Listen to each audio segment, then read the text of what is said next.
नमस्कार दोस्तों, हर्षित द्विवेदी एजुकेशन द्वारा बनाया मॉक क्वेश्चंस फॉर प्रीलिम्स में आपका स्वागत है। मेरा नाम है विनीत सागर। 18 मई 2021 का इंपॉर्टेंट क्वेश्चंस चेक करते हैं। Question number 1, consider the following statements regarding legislative council which are correct. Video pause कीजिए और आंसर बताइए। आई होप आपने आंसर किया होगा ना। The answer is option B 2 and 3 only. Statement 1 गलत है। देखिए दोस्तों, लेजिस्लेटिव काउंसिल से रिलेटेड एक न्यूज़ सुबह हर्षित सर ने कवर किया था। वेस्ट बंगाल में लेजिस्लेटिव काउंसिल फिर से बनाने का प्लान चल रहा है। आप सबको पता है ममता बनर्जी जी जो प्रेजेंट चीफ मिनिस्टर है वेस्ट बंगाल की, वो एक एमएलए नहीं रहा। अभी वो हार गई थी नंदीग्राम कॉन्स्टिट्यूंसी से। तो उनके पास अभी दो ऑप्शन है। 6 महीने में या तो कोई एक कॉन्स्टिट्यूंसी से इलेक्ट हो जाओ या तो लेजिस्लेटिव काउंसिल का मेंबर बन के भी चीफ मिनिस्टर बन सकता है। पर 1969 से वेस्ट बंगाल में लेजिस्लेटिव काउंसिल एबोलिश हो गया। अब इसलिए एक लेजिस्लेटिव काउंसिल सेटअप करने का प्लान चल रहा है। ये हो सकता है कि ममता बनर्जी जी मेंबर ऑफ लेजिस्लेटिव काउंसिल बनेंगे, फिर उनकी चीफ मिनिस्टरशिप जो है वो वैलिड हो जाएगा, वो अलग बात है। देखिए, लेजिस्लेटिव काउंसिल आप कॉन्स्टिट्यूशन का कौन से आर्टिकल से रिलेट कर सकते हो? आर्टिकल 169। ये ध्यान दीजिएगा क्योंकि ये करंटली न्यूज़ में है। 169 आर्टिकल के रिगार्डिंग जितनी जानकारी लेना है वो ले लीजिए, ठीक है। 1/3 of MLCs are elected by states MLAs। देखिए अभी इलेक्शन कैसे होगा। 1/3 of the members of legislative council जो है वो स्टेट MLA करेंगे। अनदर 1/3 करेंगे special electorate comprising sitting members of local government, जैसे म्यूनसिपालिटी हो गया, डिस्ट्रिक्ट बोर्ड हो गया, उन सबके मेंबर्स भी अनदर 1/3 को इलेक्ट करेंगे। 1/12 करेंगे एक इलेक्ट्रेट रहेगा जिसमें टीचर्स एंड ग्रेजुएट्स रहेंगे। ऐसा नहीं सारे टीचर्स एंड ग्रेजुएट्स है जितने स्टेट में है, वो भी एक स्पेसिफाइड लिस्ट होता है वही। Remaining members are appointed by governor for district services. जैसे दोस्तों राज्यसभा में 12 मेंबर्स को प्रेसिडेंट नॉमिनेट करता है various fields namely literature, science, art etcetera etcetera, वैसे लेजिस्लेटिव काउंसिल में भी कुछ मेंबर्स को गवर्नर अपॉइंट कर सकता है फ्रॉम डिस्ट्रिक्ट सर्विसेज, ठीक है। देखिए आप वैसे लेजिस्लेटिव काउंसिल को राज्यसभा से रिलेट कर सकते हो, पर राज्यसभा के पास जितने पावर है उतना लेजिस्लेटिव काउंसिल के पास नहीं है। लेजिस्लेटिव काउंसिल अगर कोई सजेशंस अमेंडमेंट्स करते हैं कोई भी लेजिस्लेशन का, कोई भी बिल का, वो ओवर रेडिंग है असेंबली के लिए। बेसिकली लेजिस्लेटिव काउंसिल का जो डिसीजन है वो बाइंडिंग नहीं है स्टेट लेजिस्लेटिव असेंबली के ऊपर। A member of the council itself is chosen as council chairperson. देखिए राज्यसभा में चेयरपर्सन कौन रहता है? हमारी वाइस प्रेसिडेंट रहता है। पर जो लेजिस्लेटिव काउंसिल का चेयरपर्सन वही काउंसिल का कोई भी एक मेंबर रहेगा, राइट। अब हमारा स्टेटमेंट देख लीजिए। Members of legislative council are elected by state MLAs and by the nomination of governor. गलत है दोस्तों, क्योंकि कई सारे इलेक्टोरेट में मैं बताया आपको रजिस्टर्ड ग्रेजुएट्स है, डिस्ट्रिक्ट बोर्ड है, म्यूनसिपालिटी है, तो केवल state MLA nomination of governor से नहीं बनता है। टू क्या कह रहा है? Assemblies can override suggestions and amendments, बिल्कुल सही। Member from council itself is chosen as the council chairperson, बिल्कुल सही। So answer is option B 2 and 3 only. Question number 2, consider the following department related parliamentary standing committees which of the following belongs to Rajya Sabha. Video pause कीजिए और answer बताइए। I hope आपने answer किया होगा। Now the answer is option A all except 4 and 5। तो कहने का मतलब है personnel public grievances law and justice से रिलेटेड जो पार्लियामेंट्री स्टैंडिंग कमेटी है, हेल्थ एंड फैमिली वेलफेयर से रिलेटेड जो कमेटी है, ट्रांसपोर्ट टूरिज्म एंड कल्चर से रिलेटेड जो पार्लियामेंट्री स्टैंडिंग कमेटी है, वो तीनों राज्यसभा से बिलोंग करते हैं। मतलब जब ये पार्लियामेंट्री स्टैंडिंग कमेटी बनता है वो राज्यसभा का होता है, राइट। देखिए, in the Indian Parliament, a standing committee is a committee consisting of members of Parliament or MPs. It's a permanent and regular committee which is constituted from time to time according to the provisions of Act of Parliament or Rules of Procedure and Conduct of Business. ये ध्यान दीजिएगा, ये जो parliamentary standing committee बनते हैं इसकी authority क्या है? एक तो एक्ट ऑफ पार्लियामेंट और rules of procedure and conduct of business है, ठीक है। आप देखिए दोस्तों, ये आप बाय हार्ट कर लो कौन कौन सा राज्यसभा की है, कौन कौन सा लोकसभा की है, ठीक है। देखिए राज्यसभा में कौन कौन सा आता है? Commerce, education, women, children, youth and sports, health and family welfare, home affairs, industry, personnel public grievances, law and justice etcetera etcetera. आप पढ़ लीजिएगा, मैं PDF प्रोवाइड कर लूंगा टेलीग्राम चैनल में। देखिए इज वेरी इंपॉर्टेंट, इससे रिलेटेड काफी बार क्वेश्चन भी पूछ चुका है, ये आपको बाय हार्ट करना पड़ेगा। इसमें एक ही क्लू मैं दे सकता हूँ, जितने भी इंपॉर्टेंट सेक्टर्स है ना दोस्तों, जैसे डिफेंस हो गया, एक्सटर्नल अफेयर्स हो गया, फिनेंस हो गया, एग्रीकल्चर हो गया, रेलवेज हो गया, ये सब लोकसभा से रिलेटेड रहता है, ठीक है।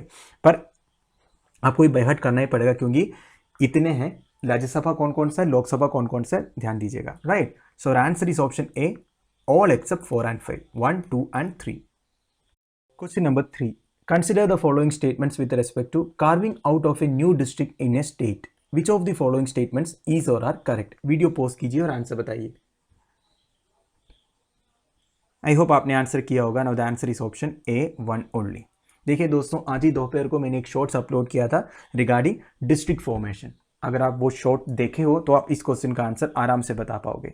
ठीक है, देख लेते हैं। देखिए, the power to create new districts और ऑल्टर और abolish existing district rest with the state governments. देखिए दोस्तों, कोई भी तहसील हो, डिस्ट्रिक्ट है, डिवीजन है, उसको ऑल्टर करना, इसकी बाउंड्रीज को बढ़ाना घटाना, ये सब रेस्पॉन्सिबिलिटी स्टेट गवर्नमेंट के ऊपर है। सेंटर को इसमें कुछ नहीं करना होता है। स्टेट अगर चाहे एक नोटिफिकेशन रिलीज कर लो, गैसेट नोटिफिकेशन कर लो बेसिकली, इसके बाद बाउंड्रीज चेंज कर सकते हैं। अगर कोई नया डिस्ट्रिक्ट कार्व आउट करना है या कोई डिस्ट्रिक्ट को अबॉलिश करना है, ये भी काम स्टेट गवर्नमेंट कर सकता है। सेंटर की कोई परमिशन की जरूरत नहीं है। राइट, स्टेट को क्या करना होगा, या तो एक एग्जीक्यूटिव रूट फॉलो कर लो, बेसिकली एग्जीक्यूटिव ऑर्डर फॉलो कर लो, एक गैसेट नोटिफिकेशन डाल दो, या तो स्टेट असेंबली में एक लॉ ही पास कर दो।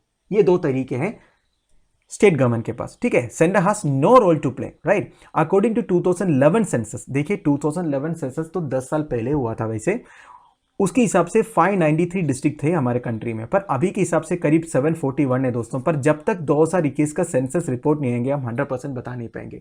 काफ़ी ऑफिशियल साइट्स में है, पर ये चेंज होता रहता है। ठीक है, 2021 के सेंसस एक बार रिपोर्ट आ जाएगा, पर रिपोर्ट आने के लिए करीब 4-5 साल लगेगा। 2025-26 तक इसका पूरा रिपोर्ट निकलेगा, तब आपको एक ऑफिशियल इंफॉर्मेशन मिल जाएगा हमारे देश में एज पर 2021 सेंसस कितने डिस्ट्रिक्ट है। ठीक है, तो 2021 सेंसस अभी तक आया नहीं, तो उसके बारे में चिंता करने की जरूरत नहीं है। अब हमारा स्टेटमेंट देख लीजिए, the power to create new districts और ऑल्टर और abolish existing district rest with state government only. Very correct. ठीक है, सेंटर को कोई रोल नहीं है। A law has to be passed in the state legislative assembly regarding the same. ये गलत है दोस्तों। देखिए, law has to be pass नहीं है, एक एग्जीक्यूटिव ऑर्डर भी तो पास कर सकते हैं। तो ऐसे स्टेटमेंट जो a law has to be passed in state legislative assembly गलत हो जाता है। ठीक है, एग्जीक्यूटिव ऑर्डर पास करने से भी काम हो जाएगा। अब क्या है, as per socio economic caste census 2021 there are 741 districts in India. देखिए दोस्तों, सोशियो इकोनॉमिक कैस्ट सेंसस 2021 के बारे में बताया हुआ है।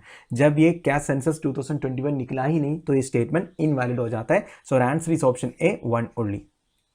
Question number 4, consider the following statements regarding special kharif strategy 2021 which are correct. Video pause कीजिए और आंसर बताइए। आई होप आपने आंसर किया होगा। Now the answer is option B, 1 and 3 only. Statement 2 गलत है। देखिए दोस्तों, स्पेशल खरीफ स्ट्रेटेजी, इसके बारे में हमने डेली न्यूज में कवर किया था एक बार, वैसे देख लीजिए। स्टेटमेंट 1 and 3 सही है, 2 गलत है। पहले हम एक्सप्लेनेशन देखते हैं। In order to attain self sufficiency in production of pulses, ministry of agriculture and farmers welfare has formulated a special kharif strategy for implementation during the kharif 2021 season. तो बेसिकली ये पल्सेस के लिए बनाया था, पल्सेस का प्रोडक्शन बढ़ाने के लिए। आपको पता ही होगा, पल्सेस एक खरीफ क्रॉप है। एक खरीफ क्रॉप मतलब क्या होता है, they are known as monsoon crops. देखिए, ये मानसून से पहले ये लगाया जाता है एंड इसकी जो हार्वेस्टिंग है ये मानसून के बाद होता है। ठीक है, बेसिकली इसको ज्यादा पानी की जरूरत है। देखिए, which are grown during monsoon or rainy season, June to अक्टूबर में इसकी ग्रोथ होता है। ठीक है, seeds are sown at the beginning of monsoon season and crops are harvested at the end of monsoon session. ठीक है, तो मानसून सेशन के एंड में हार्वेस्टिंग होता है। ध्यान दीजिएगा, kharif crops depends on rainfall patterns. ये तो ऑब्वियस ही बात है दोस्तों, खारिफ क्रॉप है तो रेनफॉल में डिपेंड करेंगे, ज्यादा बारिश मिलने से इनके लिए अच्छा है। राइट, मेन खारिफ क्रॉप कौन कौन सा है, paddy, maize, jowar, bajra, cotton, sugarcane, groundnut, pulses etcetera. Right, अब ये स्पेशल खरीफ स्ट्रेटेजी क्या था, देखिए ये डिटेल प्लान था ये तूर, मूंग एंड उड़द दाल के लिए। ठीक है, बेसिकली पल्सेस के लिए। Under the strategy high yielding varieties of seeds will be distributed free of cost to increase area through the intercropping and sole crop. तो high yielding varieties of seeds provide करेंगे और it is propose to distribute almost 10 times more seed mini kits. देखिए 2020-21 में जितने seed kits distribute किए थे government ने, उससे 10 टाइम्स ज्यादा 2021 में डिस्ट्रीब्यूट करेंगे। ये स्पेशल खरीफ स्ट्रैटेजी में एक मेन पॉइंट था और इसके लिए 82.01 करोड़ रुपए अलोकेट भी किए थे। Total cost of this mini kits will be borne by the central government. ठीक है, तो सेंट्रल गवर्नमेंट 100% इसको बोर्न करेंगे। और इसका ट्रेनिंग कौन देगा, agricultural technology application research institute ATARI जिसको बोलते हैं एंड कृषि विज्ञान केंद्र। राइट, ये इंप्लीमेंटेशन के लिए भी हेल्प करेंगे और फार्मर्स को ट्रेनिंग भी प्रोवाइड करेंगे। अब देखिए हमारे स्टेटमेंट्स में क्या बोल रहे हैं, under the strategy high yielding varieties of seeds will be distributed free of cost to increase area, बिल्कुल सही। More seed mini kits then 2020-21 will be provided to the farmers and cost will be borne by respective state government, गलत है दोस्तों, इतना तो सही है पर ये जो कॉस्ट है ये सेंट्रल गवर्नमेंट ही अफोर्ड करेंगे। तीसरा क्या है, ट्रेनिंग के बारे में अटारी एंड कृषि विज्ञान केंद्र, तो answer is option B 1 and 3 only. Question number 5, which of the following tribes are classified under particularly vulnerable tribal groups PVTG in Odisha. Video pause कीजिए और आंसर बताइए। आई होप आपने आंसर किया होगा। Now the answer is option A 1, 2, 3 and 4। Option 5 Reang tribe जो है particularly vulnerable tribal group में आता नहीं है ओडिशा में। देखिए दोस्तों, classification among tribes was adopted by government of India. देखिए 1960-61 में government of India commission setup किया था, देवर कमीशन। उन्होंने ये फाइंड आउट किया कि शेड्यूल्ड ट्राइब्स के अंदर भी इनइक्वालिटी है, कुछ ट्राइब्स ऐसा है जिन तक डेवलपमेंट पहुंचता नहीं है। तो ये जो देवर कमीशन ने रिकमेंड किया था, शेड्यूल्ड ट्राइब्स के अंदर ही और एक सब कैटेगरी होना चाहिए, प्रिमिटिव ट्राइबल ग्रुप। बाद में इसका नाम पर्टिकुलरली वल्नरेबल ट्राइबल ग्रुप कर दिया गया था, वो अलग बात है, ठीक है। जब ये प्रिमिटिव ट्राइबल ग्रुप बना था तब during the 4th 5-year plan 16 and 74 सब कैटेगरी वाज क्रिएटेड। अब ये भी आपसे एग्जामिनेशन में पूछ सकते हैं कौन सा 5-year प्लान में ये सब कैटेगरी क्रिएट किया था, ठीक है। तो 69 से 74 तक 4th 5-year प्लान में। और एक चीज ये है दोस्तों, ओडिशा में 62 ट्राइबल ग्रुप्स है, जिसमें से 13 जो है पीवीटीजी से, हाईएस्ट इन द कंट्री। तो सबसे ज्यादा पीवीटीजी कौन से स्टेट में है, ओडिशा में है। Odisha has a population of 2.5 lakh belonging to PVTG. ये भी ध्यान दीजिएगा, ऐसा स्टेटमेंट आ सकता है क्वेश्चन में, ठीक है। आप देखिए ओडिशा में कौन कौन सा पीवीटीजी से, बोंडा, बिरहोर, चुक्तिया, दिदाई, दोंगारिया कांथा, जुआंग, खरिया, कुटिया कोंथ, लांजिया सौरा, लोथा, मनकिरिदा, पोड़ी भुयान एंड सौरा, ठीक है। इसमें काफ़ी सारे ट्राइब्स आजकल न्यूज़ में आ रहे हैं कोरोना वायरस के चलते, ठीक है, तो ध्यान दीजिएगा।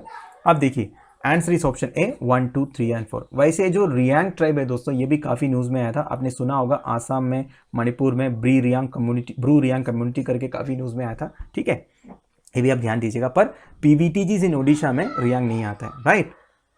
तो दोस्तों हमारा डेली 5 मॉक क्वेश्चन इधर खत्म हो रहा है। कल एक क्वेश्चन पूछा था, which one of the following event is related with second world war. Answer is option C operation Barbarossa. काफी स्टूडेंट्स ने सही आंसर बताया था। एक्सप्लेनेशन में से मैंने 4 एक्सप्लेनेशन सेलेक्ट किया है, स्मृति शुक्ला, अभिषेक रंजन, कौशिक राज एंड किरण पवार। चारों ने बहुत अच्छी तरह एक्सप्लेन किया है, आप पॉज करके पढ़ लीजिएगा चारों के एक्सप्लेनेशन। काफ़ी इंफॉर्मेटिव टॉपिक्स प्रोवाइड किया हुआ है।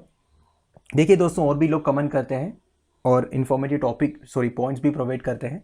मैं 4 ही सेलेक्ट करता हूं जिसने सबसे ज़्यादा पॉइंट प्रोवाइड किया है, ठीक है। तो आपके लिए यूजफुल है, इसलिए मैं इसका स्क्रीनशॉट डाल के रखता हूं, पॉज करके पढ़ लीजिएगा। जितने ऑप्शन है उस सारे के बारे में इन्होंने अच्छी तरह एक्सप्लेन भी किया है, ठीक है। तो congrats to all of you, thanks for being a part. आज का क्वेश्चन देख लीजिए, Surya Sen also called Surjo Sen was associated with which of the event during Indian freedom struggle. इस क्वेश्चन का आंसर आप मुझे कमेंट बॉक्स में बता दीजिएगा। तो दोस्तों ये वीडियो मैं इधर फिनिश कर रहा हूँ। मैं उम्मीद करता हूँ आप लोगों को कुछ सीखने को मिल रहा है मेरी वीडियो से। मैक्सिमम शेयर कीजिएगा वीडियो को दोस्तों के साथ। लेक्चर की PDF एज यूजुअल आपको टेलीग्राम चैनल में मिल जाएगा, जिसका लिंक नीचे प्रोवाइडेड है। आप लोगों की वैल्यूएबल सजेशंस एंड कमेंट्स आप मुझे कमेंट बॉक्स के थ्रू बता दीजिएगा। Thanks for watching, bye bye, have a nice day.